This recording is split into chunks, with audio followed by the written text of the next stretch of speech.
Hello guys welcome back to my new video. आज हामी diploma in civil engineer अन्तर्गतको स्टिलमा रहेको 5th सेमेस्टरको स्टिलको टाइप 1 हामीले अब अगाडि नै पोस्ट गरिसकेका छौँ। अब यो टाइप 2 रहेको छ। टाइप 2 र अब अर्को छ टाइप 3। यो तीनटा न्युमेरिकल पढेपछि यसको यो च्याप्टर लागि इनफ हुन्छ र अर्को बीमको पनि अलिकति पढ्न पर्ने हुन्छ। त्यसको एउटा न्युमेरिकल छ, त्यति गरेपछि यो च्याप्टरबाट फिक्स एउटा न्युमेरिकल आउँछ र मिल्छ पनि। त्यसैले राम्रोसँग ध्यान दिएर सुन्नु होला। अब भिडियो ढिला नगरी सुन्नु होला। सुरु गरौँ। अब A build of column of salwood consists of 4 planks of 50 mm into 300 mm with a center core of 250 mm into 250 mm. Calculate the safe load capacity if its height is 4 meter. Take salwood of net location. यति भनेको छ। अब हामीले a build of column of salwood consists of 4 planks भनेपछि अब चारवटा उ छ। चारवटामा हामीले के गर्नु पर्यो नि, अब चारवटा उ बनाउनु पर्यो। त्यसको लागि अब हामीले अब के गर्नु पर्यो भने गिवन सुरुमा गिवन लेख्नु पर्छ, एउटा फिगर हुनु पर्छ। अब गिवन भनेपछि 4 planks of 50 mm into कति छ 300 mm छ। अब यहाँ सेन्टर कोर कति छ, कोर चाहिँ कति, centre core of 250 into 250 mm भयो। हामीले यति दिएको छ। अनि यस भनेको हाम्रो यसको यस चाहिँ कति दिएको छ, हामीले 4 मिटर दिएको छ भनेपछि यो भनेको 4 मिटरलाई 4000 mm भयो। 4000 mm भयो। अब 4000 mm पछि अब हामीले एउटा फिगर आउनु पर्यो। यसमा चाहिँ के भने अब एउटा बक्स बनायो।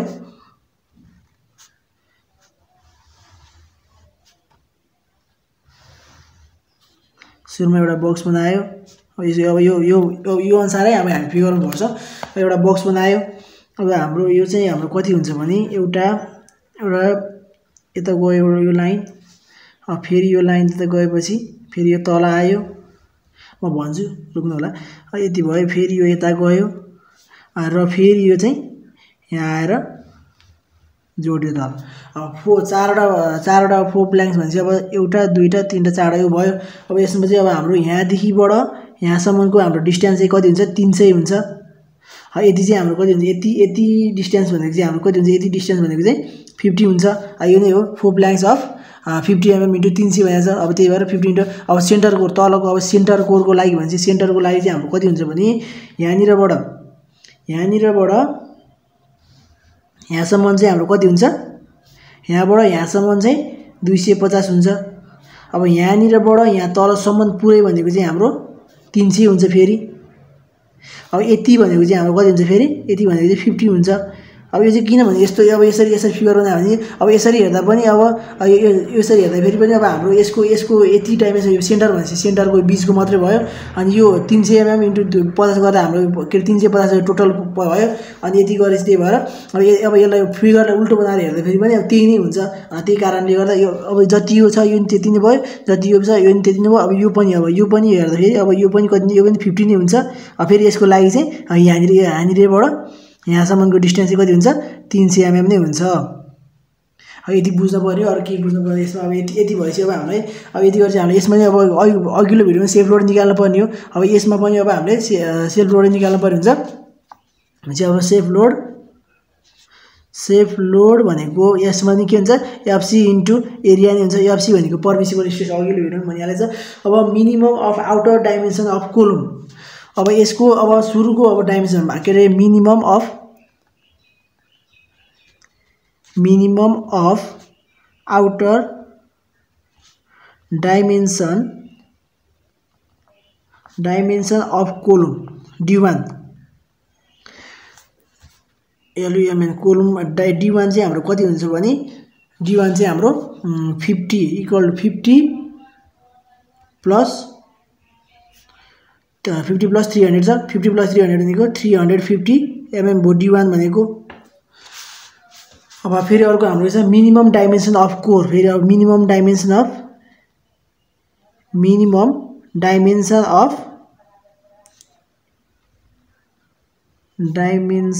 अफ कोर यो त D2 भयो। D2 चाहिँ हाम्रो 250 त्यही भएर हाम्रो सेम भएर 250 mm लियो। D1 र D2 हो। अब सेम अब जस्तो अघि त्यसै जस्तो अघिल्लो भिडियोमा गरे त्यसमा यसमा पनि के हुन्छ सालउडै भनेको छ।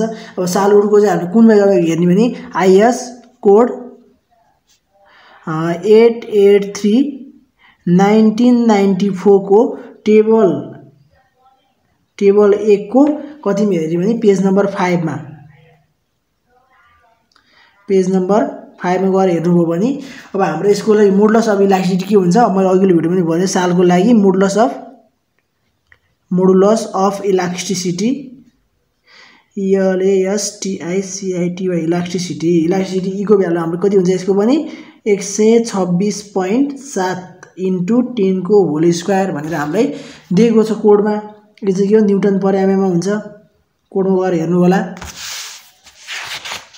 अब यति गरिसकेपछि हामीले गर्नुपर्ने हुन्छ। अब हामीले यतिसम्म गऱ्यो मोडुलस अफ इलास्टिसिटी गऱ्यो। फेरि त्यही अब के छ भने अब त्यसमै केमा भने त्यही कोडको त्यसकै अब साइडमा अब यतापट्टि अब म कोड मैले अब के अरे अब प्रिन्ट गरेको छैन।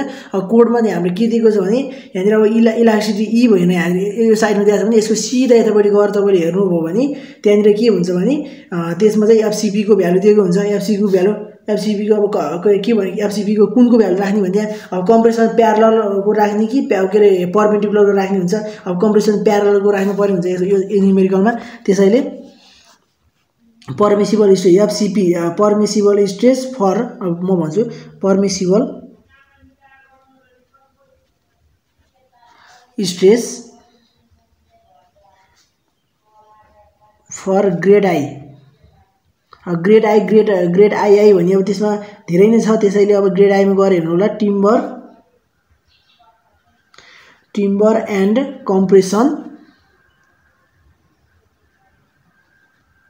कम्प्रेसन प्यारललमा गएर parallel to grain for wet location. अब हाम्रो FCP को भ्यालु त्यहाँनिर कति दिएको छ भने 7.7 न्युटन पर mm स्क्वायर। अब यदि यो चाहिँ अब तपाईँहरूले अब इक्जाममा नलेख्नु हुन्छ नलेख्नु किनकि अब FCP को भ्यालु सिधै 7.7 अब तपाईँलाई आफैले थाहा हुन्छ भने त्यो कोडमा हेरेर सिधै यति लेखे हुन्छ। FCP भ्यालु 7.7 भयो। अनि अब के भन्छ क्वेसन भने अ build of column build of column भनेको अब बिल्ड अफ कोलमको निकाल्नु पर्यो। अघि हामीले चाहिँ अघिल्लो भिडियो सोलिड कोलमको निकालेको चाहिँ यसमा चाहिँ बिल्ड कोलमको निकाल्नु पर्ने भयो। बिल्ड कोलम भनेपछि फर बिल्ड कोलम लेख्नुपर्छ फर बिल्ड कोलम। यसको चाहिँ बिल्ड अफ नि हो बिल्ड अफ कोलमको चाहिँ अब यसको चाहिँ अब हामीले अब अघिल्लो भिडियोमा हामीले के गरेको थियो भने सोलिडको लागि S/D गरेको थियो भने अब त्यसमा चाहिँ एउटा मात्रै D थियो S/D गरेको थियो भने अब यसको भिडियोमा चाहिँ के गर्नु पर्यो हुन्छ भने S/√D1 को होल स्क्वायर प्लस D2 को होल स्क्वायर गर्नु पर्ने हुन्छ। यति गरेपछि अब हामी यही गर्ने हो। अनि यति गऱ्यो भने चाहिँ यस भनेको यसको भ्यालु हाम्रो 4000 दिएको छ। यसलाई एमएल 4000 भयो। अनि √D1 भनेको 350 भयो। 350 को होल स्क्वायर प्लस 250 को होल स्क्वायर यति गर्दा फेरि हाम्रो कति आउँछ भने 9.299 के आउँछ न्युटन पर 9.299 आउँछ। यति गरिसकेपछि अब 9.299 हैन त के हुन्छ यसको न्युटन यसको युनिट के हुन्छ भने यसको युनिट 9.299 भन्छ। अब हामीले यसको युनिट त हुँदैन 9.9 हो। यसको लागि चाहिँ 8 भन्दा ठुलो छ। 8 भन्दा ठुलो भनेपछि हाम्रो के हुन्छ भने 8 भन्दा ठुलो भएपछि अब हाम्रो यो 8 भन्दा ठुलो भएपछि अब यो चाहिँ इन्टरमिडिएट हुन्छ। इन्टरमिडिएटको लागि हाम्रो अब के यसमा चाहिँ अब हामीले के8 निकालेको थियो अघिल्लो भिडियो के अरे अघिल्लो टाइप्स गर्नु भने अहिले चाहिँ हामीले के9 निकाल्नु पर्यो हुन्छ यसको लागि चाहिँ। अनि अब बिल्ड अफ कोलमको लागि भएर चाहिँ यस्तो गर्नु पर्यो। नत्र अघिल्लो भिडियोमा अनुसार के8 निकालिन्थ्यो यसो गरिन्थ्यो अब सर्ट कोलम कि लङ कोलम भनेर हामीले गरिन्छ। यो चाहिँ इन्टरमिडिएट भयो पनि अब 8 भन्दा ठुलो अब 8 भन्दा सानो भइदिएको चाहिँ फेरि स्मल कोलम हुन्थ्यो यसको पनि सर्ट कोलम हुन्थ्यो। सर्ट कोलमको फेरि छुट्टै फर्मुला हुन्थ्यो। अब के9 निकाल्यो भने चाहिँ π/2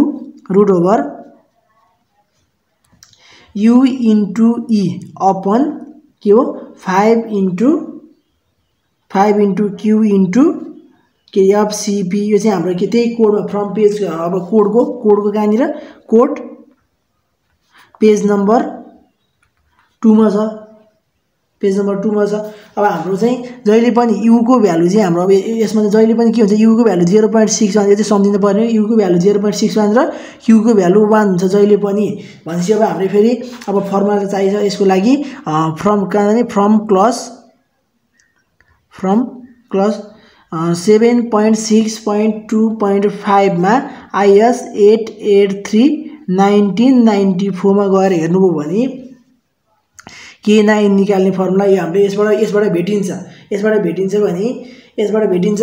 अब यसमा अब हाम्रो के गर्नु पर्यो भने यसको भ्यालु 9 अब के पाइको पाइ नै भयो अनि रुट ओभर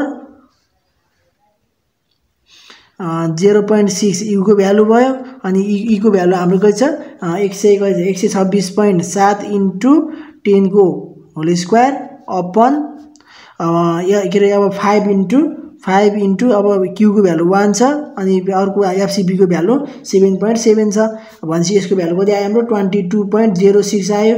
यो चाहिँ कुन भन्दा s by root over d1 को होल स्क्वायर प्लस d2 को होल स्क्वायर भन्दा ठुलो आयो। अब यसको लागि यो चाहिँ यति भएर यसलाई चाहिँ इन्टरमिडिएट मानेको हो। अब यति गरिसकेपछि फर 8 भन्दा ठुलो s by root over d1 को होल स्क्वायर प्लस d2 को होल स्क्वायर इज यो भन्दा ठुलो फेरि के छ k9 छ। यति गरिसकेपछि इट इज इन्टरमिडिएट कोलुम भनेर लेख्न सकिन्छ। यदि गरेपछि फेरि क्लस कतिमा जानु पर्यो हामीले क्लस 7.6.2.3 मा IS 883 1994 मा गएर हेर्नुभयो भने फेरि हाम्रो फर्मुला FC निकाल्ने फर्मुला आउँछ। FC निकाल्ने अब Q into FCP bracket 1 - 1/3 S by कति K9 into root over d1 को होल स्क्वायर प्लस d2 को होल स्क्वायर को होल पावर 4 गर्न सकिन्छ। हाम्रो यो फर्मुला भयो। अब अघिल्लो भिडियोमा के थियो भने अरु के थिएन यो q थियो q यसमा थपेको अरु सबै सेम हो। अब s by d हाम्रो चाहिँ s by d त्यसमा हुन्थ्यो भने यसमा चाहिँ k9 छ k8 हुन्थ्यो भने k9 छ अनि यहाँ d मात्रै हुन्थ्यो भने d1 प्लस d2 को होल चाहिँ यसमा यति मात्र फरक हो। सेम फर्मुला सेम यसमा एउटा q एउटा थपेको थियो तिनै हो fc निकाल्ने फर्मुला। अब हाम्रो fc को भ्यालु कति हुन्छ भने fc को भ्यालु fc इक्वल टु अब हाम्रो q भनेको हाम्रो कति आएको q भनेको हाम्रो कति छ भने 1 छ इन्टु fcb भनेको 7.7 भयो अनि रुट ओभर ब्र्याकेट 1 - 1/3 जस्तै अनि यहाँनिर फेरि ब्र्याकेट s भनेको हाम्रो कति छ s भनेको हाम्रो कति 4 हैन 4 हुन्छ 4000 हुन्छ 4000 हुन्छ s by root over d1 को होल स्क्वायर प्लस d2 को होल स्क्वायर भने यसको कति छ यसको भ्यालु s by यसको 9.299 अपन अब k9 को भ्यालु हाम्रो कति छ भने k9 को भ्यालु हाम्रो 22.06 छ। यदि गरे यसको होल पावर 4 गरे हाम्रो यदि गरे भने हाम्रो fc को भ्यालु कति आउँछ fc को भ्यालु 7.62 आउँछ। क्याल्कुलेटर हानेर हेर्नु होला mm स्क्वायर। अब हामीले फेरि सेभ लोड निकाल्नु पर्यो यति अब यति सब अब गरेको भनेको हाम्रो यति fc को निकाल्न लागि गरे safe load equal to fc को भनेको 7.62 इन्टु एरिया भनेको हाम्रो कति छ एरिया भनेको 350 इन्टु 350 एरिया भनेको ए भएर 933 पॉइन्ट कति आयो 45 किलो न्यूटन हाम्रो आएको छ। यति गरेपछि हाम्रो टाइप 2 न्युमेरिकल सकेको छ। आजलाई यति नै। अब टाइप 3 भिडियो अब हामी फेरि छिट्टै नै उपस्थित गर्ने छौं। हस्त आजलाई यति नै। Take care goodbye. अर्को भिडियो नआउन्जेलसम्म गुड बाइ टेक केयर।